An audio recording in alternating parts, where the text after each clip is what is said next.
Hey everybody, how's it going? This is John Breeden. It is June 11th, 2019.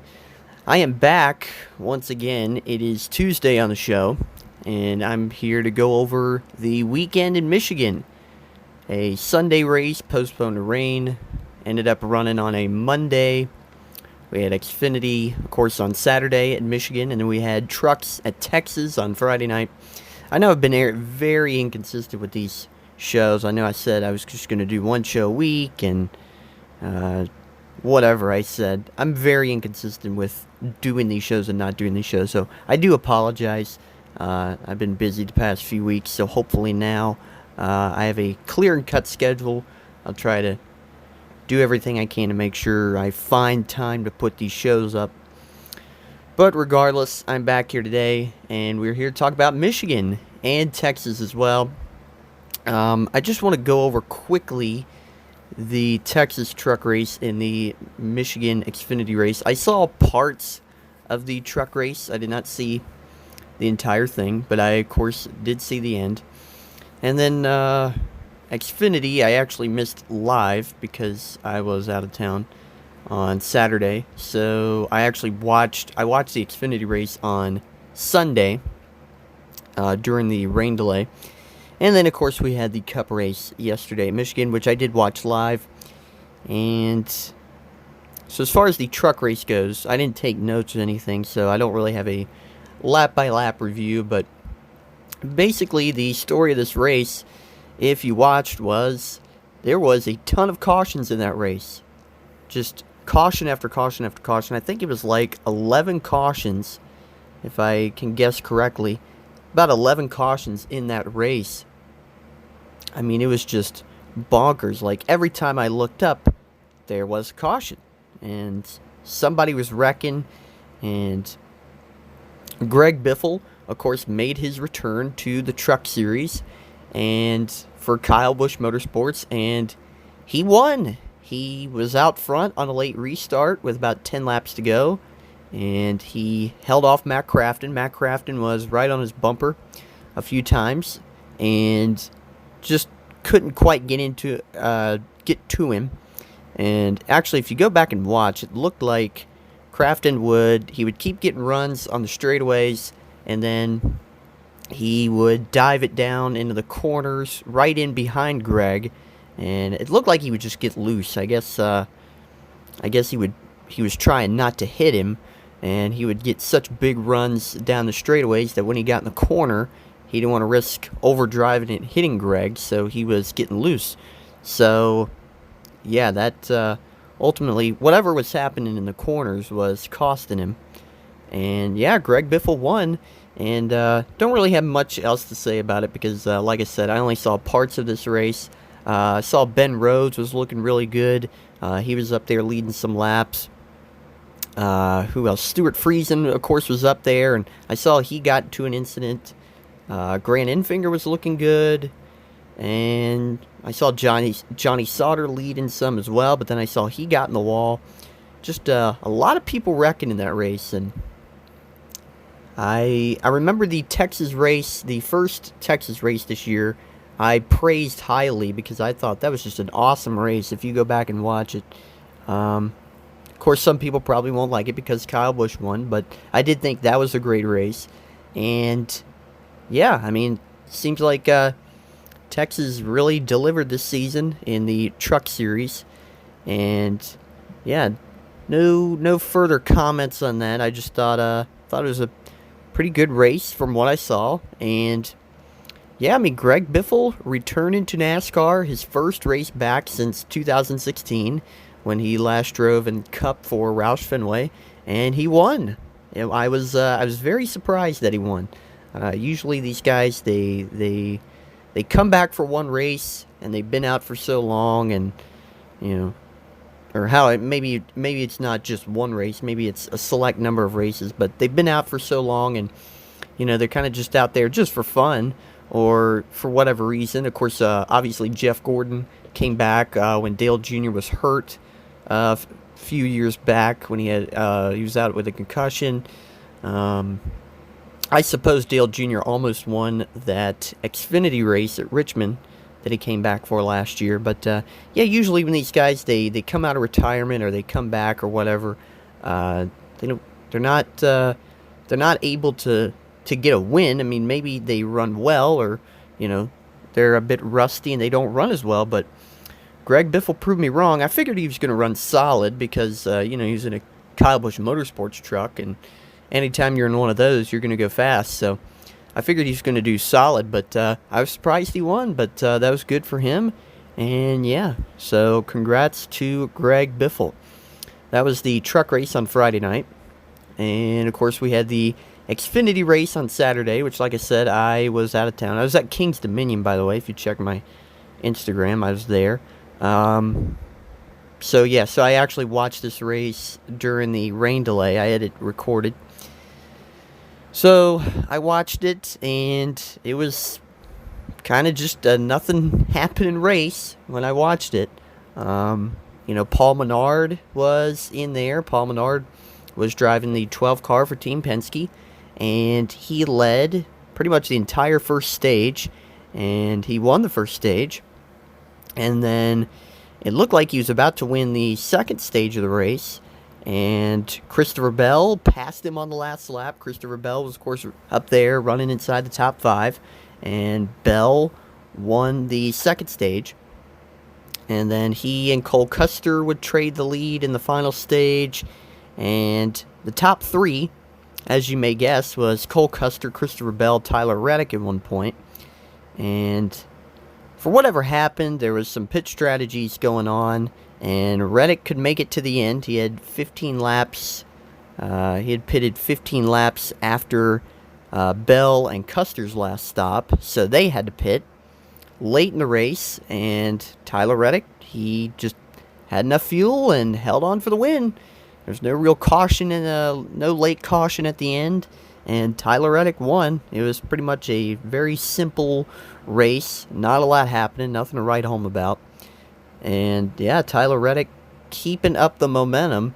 And you look at those 3 drivers, Bell, Custer, and Reddick. I said it a few weeks ago, they were the top 3 best in the Xfinity Series, and they proved it again here. I mean, like I said, they were running top 3 right there at the end of the race. And I actually included Justin Allgaier in there as well as like the best 4 right now. But I don't know. I really can't say that now. I think it's just the top 3 best are Bell, Custer, and Reddick. They're consistent every week. All 3 of them have 3 wins, but regardless of that, they all run strong consistently every week. And I mean, 4th best. I mean, pick somebody. I mean, obviously Michael Annett was running really good in that race. I think he finished top 5. And Chase Briscoe runs really good. Brandon Jones runs solid. Austin Cindric as well. Justin Allgaier runs good, but I don't know if I can call him 4th best right now. It's just kind of it's a toss-up between those names I just listed. So, yeah, Tyler Reddick, another win, and this is shaping up to be a good championship battle between these 3. And what I really do like about this is all 3 of them, they already have experience with running that championship race, so they know what they're in for come Homestead. And I really have no doubt that those 3 are going to be in that championship race. I think they're just going to rack up a ton of playoff points, and they're just going to continue riding through the season at the top. And I mean, as far as Homestead goes, I can't tell you who wins this championship right now. I mean, these teams are they're so even. And my gut tells me Christopher Bell, but I really can't tell you because Tyler Reddick's really coming on strong, and Custer's there every week. It's I mean, between the 3 series right now, this is the most intriguing championship battle we have right now. So yeah, so there you go. That is Xfinity. And it's time to get into Cup, which I thought yesterday was a good race. I thought the first stage was very exciting, and the second stage kind of calming that a bit. It was a much calmer stage, but some still exciting passes, and final stage got exciting again. with a very simple finish, though. And Joey Logano won his second win of the 2019 season. Of course, Logano, the defended champion in the Cup Series, and he is continuing his momentum. And yeah, so it was, like I said, I thought it was a good race. I wouldn't even call it a pretty good race. I just thought by the end, I was like, well, that was a good race, but I would not say it was pretty good. But it is a big step up from Pocono last week. Of course, I was out. I've been out for the Coke 600 and the Pocono race last week, so I want to go ahead and give my quick thoughts on those two races. Then we'll get into the report here. I absolutely loved the Coke 600. I thought that was a great race, and it was exciting throughout. It was very long. In fact, it was the longest Coke 600, like the past 5 or 6 years, I think. Because I went and I looked at the times after that race. I was like, man, that race was long. And I looked at it. It was like the longest since, I forget what year, but it was 4 hours and 53 minutes. And to me, it was all exciting. I really enjoyed that race. It was exciting throughout. I was tuned in throughout. There was not a time where I kind of got tired and I wasn't really paying attention. I was watching throughout, and I thought it was a very good race. It was an awesome finish. And, considering everything, I wouldn't say it's like the best race of the year or anything, but you consider the circumstances, the Coke 600, Coke 600's been kind of lame the past few years, just kind of just been there, just hasn't even really felt all that special the past few years. It just hasn't been a great race as of late. And, I mean, you consider the length and, the pressure of this new package, whether it's going to work on this track or not. It worked out well. It definitely executed, and I thought it was a good race. And Martin Truex Jr. won, and he actually hit the wall in that race in that first stage, and then he came back and won. It was a very good race. I really enjoyed it. And then, of course, I watched this Pocono race, which I can't do justice for this one. I mean, this race, it kind of sucked. I'm not going to lie. There was just nothing really I got excited about in that race. I mean, the restarts were good. That's pretty much the only credit I can give it. There were some fun restarts, but other than that, I mean, my goodness, they would, the cars, they would get strung out, a lap or two after the restarts, and nothing else would really happen. And, Kyle Busch won, and, it is what it is. I mean, he's obviously going to be a major championship contender going late in the year, so he's just adding up more wins, and it was his third win at Pocono, so yeah, not surprised. I actually thought Keselowski was going to win Pocono, and I thought Kyle was going to win the Coke 600, but I got that flipped around. Well, perhaps Keselowski didn't win, but I thought Kyle was going to win the week before. But yeah, he won Pocono, so yeah, man, I mean, we had 3 straight weeks back to back of great racing. We had Kansas, All-Star, and the Coke 600. Just great racing, and then we get to Pocono. And, I mean, I'm not surprised because, it's Pocono. You're not usually going to get a great race there, besides the restarts, of course, because of just how big the track is. Everybody just fans out. It's really cool to see, but yeah, I kind of expected it, though. I saw that California race earlier this year, which I actually didn't think was that bad. I think I've to go back and listen to what I said about it, but I recall not thinking it was all that bad. But yeah, this one, not good, and that was that. But we had a pretty fun race yesterday at the Michigan International Speedway, the Firekeepers Casino 400. Of course, rained out on Sunday, and pretty much same thing as Dover. They got the track dry, and They fired up the engines. They got on the track, did some pace laps, and on the pace laps, it started raining, and they pulled them back down pit road, and they called the race. Exact same thing that happened at Dover.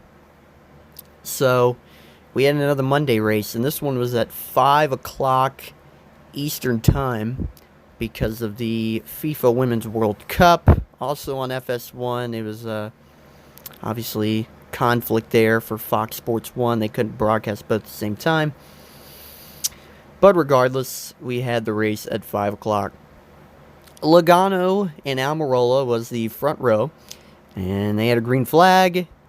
Hamlin would actually lead lap 1, and here on this first lap, going into turn 3, Paul Menard is right up behind Joey Logano, getting into 3, just shoving him in the corner, nearly wrecked. It was a very close call there. I was just like, dude, like the first lap, just nearly wrecking half the field. But anyway, Logano regained the lead on lap 4.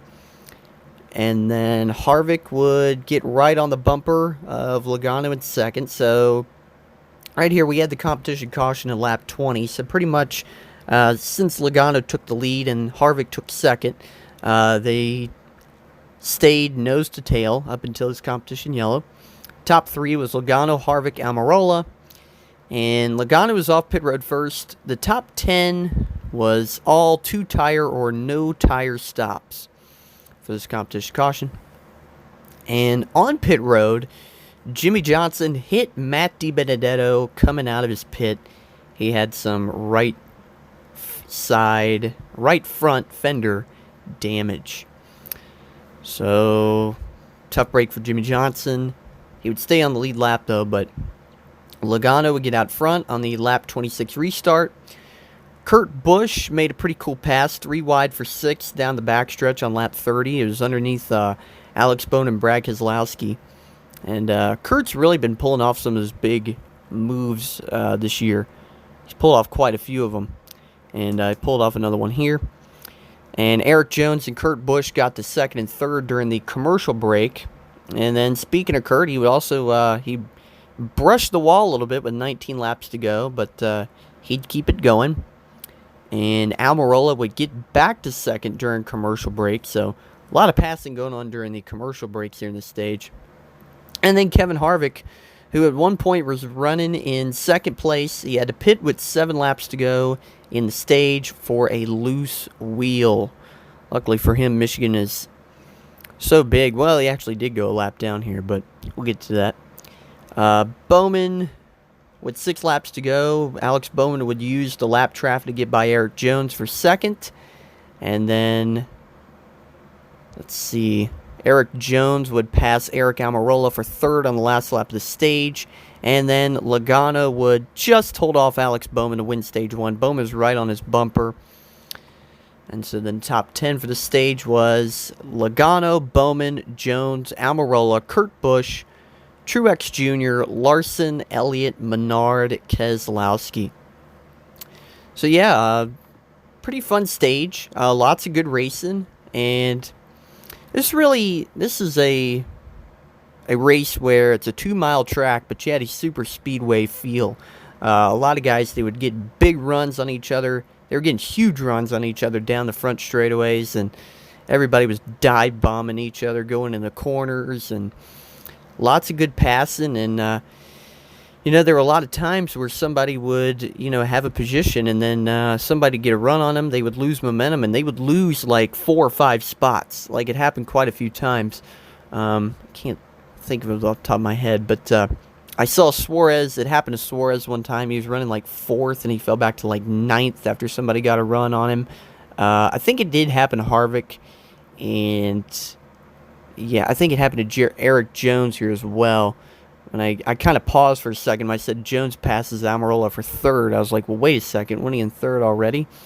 But I think when he lost second there to Alex Bowman, he dropped back to 4th because Almirola had a big run on him. But yeah, the point of this is everybody was getting big runs on each other, and it was really hard to maintain track position when that would happen. So yeah, and I also said here that this was far better than Pocono already here in this first stage. I saw a way better race in this first stage than that entire race at Pocono.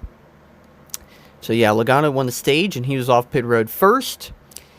And so the front row for stage 2 was Logano and Bowman.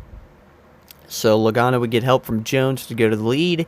And then Kyle Weatherman tagged the wall. He was driving the 51 car. And this would bring the caution out on lap 10 of the second stage. 7 cars stayed out here under caution. And on this pit stop, Jimmie Johnson came down pit road. And more damage for the 48. He had right rear damage after he had contact with Matt Tifft. So I was looking down during the replay, but I think they said when Jimmy was coming out of his pit, Tifft was coming in, and he hit Jimmy in his right rear. I'm pretty sure I got that right, but like I said, I missed the replay, but nonetheless, he had damage on pit road, and I don't know, man. I mean, I hate to say this, but I mean, it's Jimmie Johnson. He's not doing well. I mean, it's obvious, but I mean, he's not doing it for me this year. I've said multiple times that, he runs good at the beginning of the race, and there's been races where he's been up in the top 5 or top 10, in the early stages of the race, and then he just falls off, and whether it's an incident or, a penalty perhaps, or, his car is just not running well, he falls back, and he doesn't finish, where he was in the beginning of the race. It's just, I just really don't see any signs that Jimmie Johnson is going to win this year. I mean, I think he'll probably still point his way into the playoffs like he did last year, but I don't see it happening for Jimmy this year. I don't think he gets a win. I would be surprised if he does, because right now there's really no evidence that tells me that he's going to win this year. But nonetheless, restart on lap 76, and Ryan Blaney here moved to second, and single file throughout the field. Larson would finally get by Blaney for second with 31 to go. And Kevin Harvick was back in the top 10 after a loose wheel in that first stage. So Harvick actually, he got the wave around under that stage caution. And so I was about to mention, luckily for Harvick, when he got that loose wheel, it was a big track at Michigan. He wouldn't go a lap down, but he actually did go a lap down. But he got his lap back here, and he was back in the top 10 in the second stage.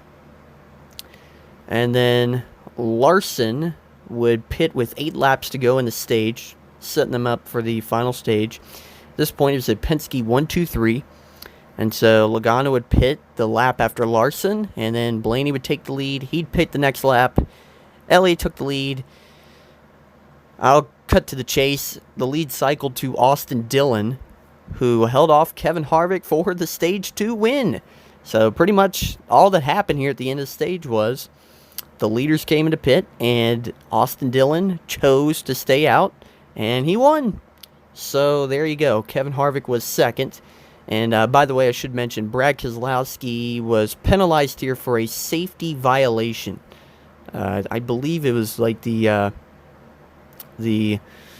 tire changer hose got caught or something like that underneath the car, or something happened there with the front tire changer. But yeah, Keselowski was penalized here, and yeah, so Austin Dillon won stage 2, and the top 10 was Austin Dillon, and then second was Harvick, third Truex Jr., fourth Kurt Busch, fifth was Almirola, sixth was Kyle Busch, seventh was Hemrick, 8th Byron, 9th Bowman, 10th Buescher, and Buescher had another great run yesterday.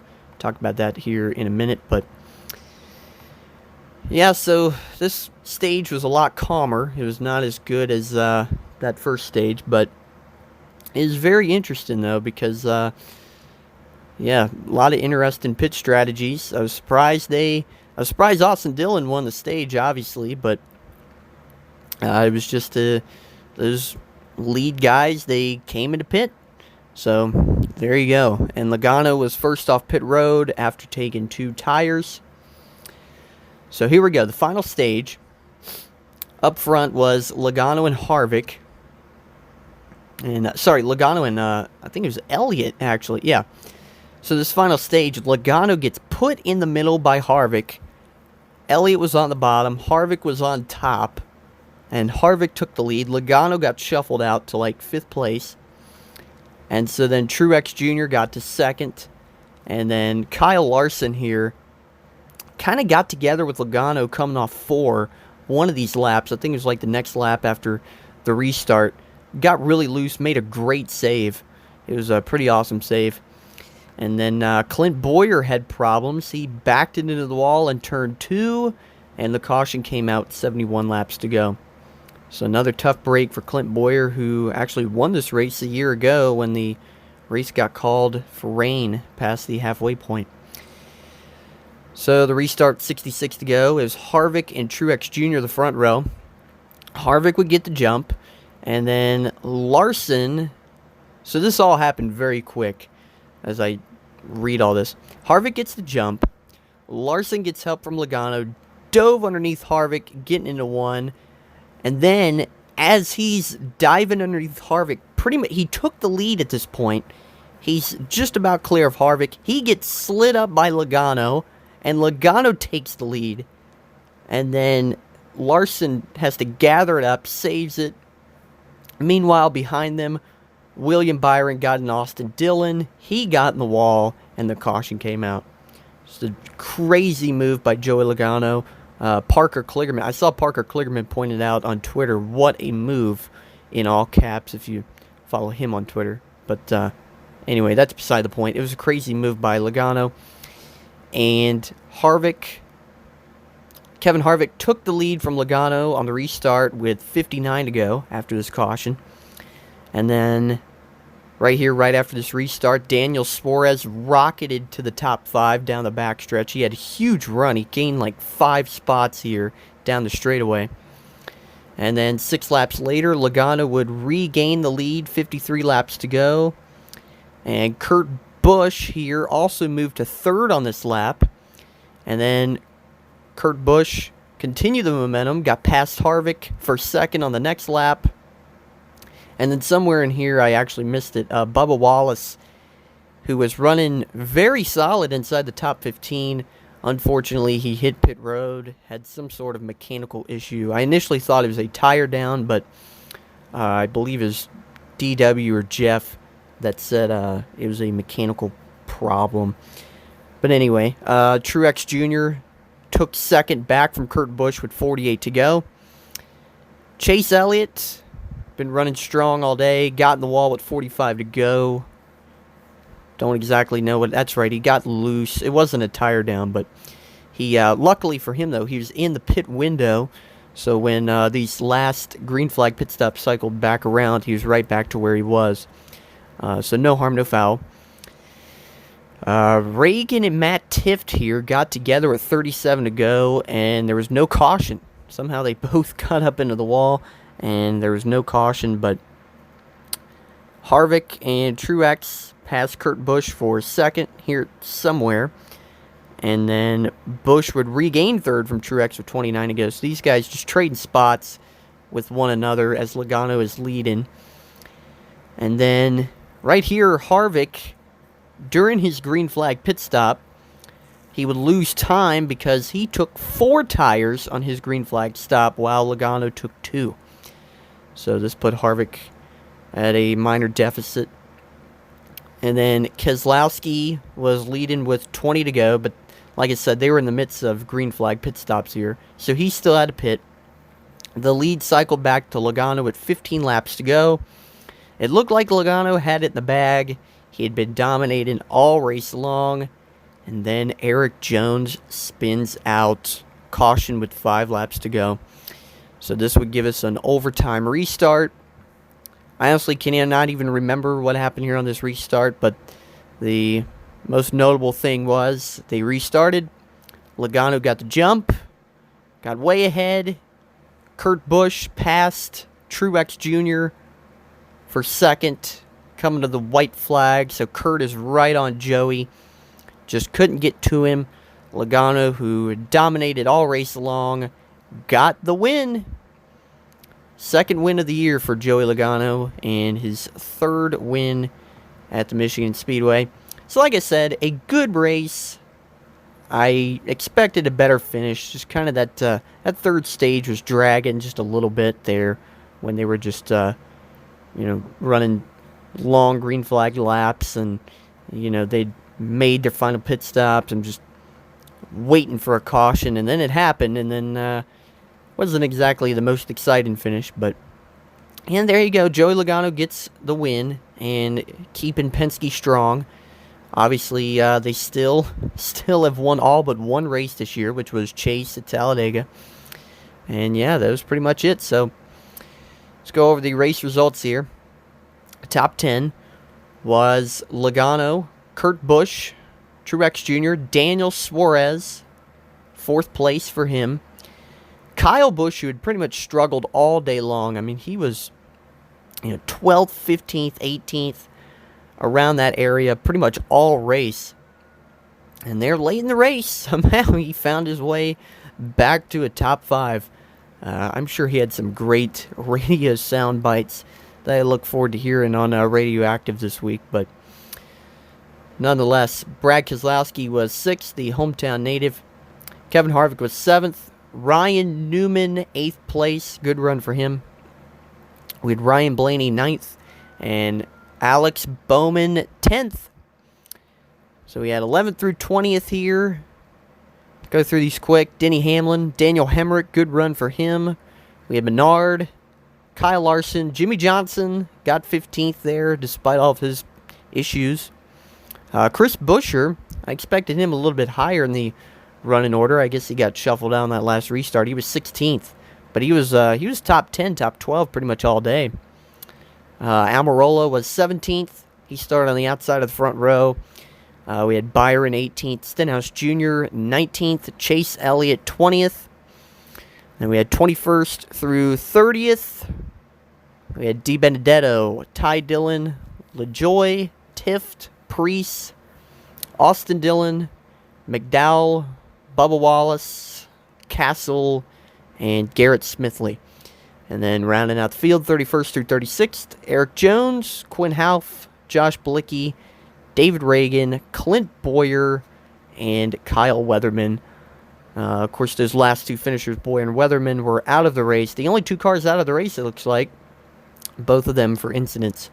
So that was Michigan, and we have an off week this week, and then we will head to Sonoma, which we'll see how good of a race that is. The past 2 seasons especially have not been good races.